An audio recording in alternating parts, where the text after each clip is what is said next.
Pati ang National Bureau of Investigation o NBI tinututukan ang mga ginawang banta ni Vice President Sara Duterte laban sa Pangulo, First Lady at House Speaker.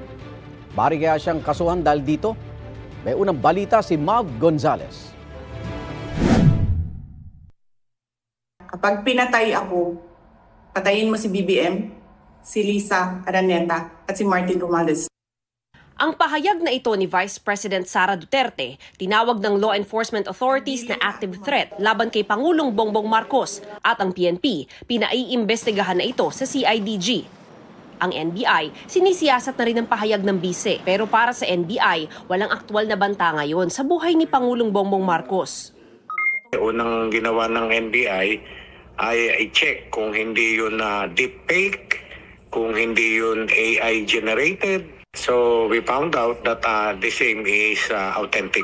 Ang rule natin, pagka may threat sa life ng presidente, ng matataas na opisyal, even kay VP Sara, ay hindi namin yan tinetake lightly. Iimbitahan ba ng NBI ang bise para sa interrogation? Hindi po natin isinasa isang tabi.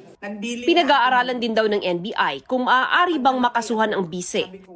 Dagdag ng National Security Council, usapin ng pambansang seguridad ang anumang banta sa Pangulo. Nakikipag-ugnayan na sila sa law enforcement at intelligence agencies para imbestigahan ng banta at kung sinong posibleng gumawa nito at motibo nila.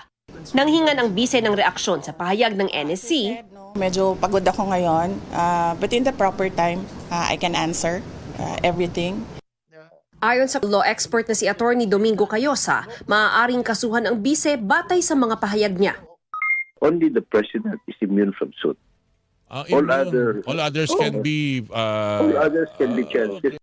Dahil abogado ang ating vice president, she can also be charged for unethical conduct.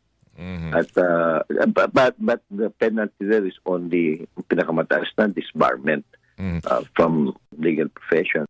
Pwede ring libel kasi hindi lang naman yung pagmumura kundi inakusahan talaga niya ng malalalim at malalaking krimen o mga anomalya yung First Lady. Para kay Senate President Chis Escudero, nakakabahala at hindi angkop sa kanyang posisyon ang mga pahayag ng bise. Panawagan niya sa malalapit sa bise, payuhan siyang iwasan ang ganitong mga aniyay di angkop at posibleng criminal statements na hindi umano makatutulong kay Duterte at maging sa bansa. Ito ang unang balita. Mav Gonzalez para sa GMA Integrated News.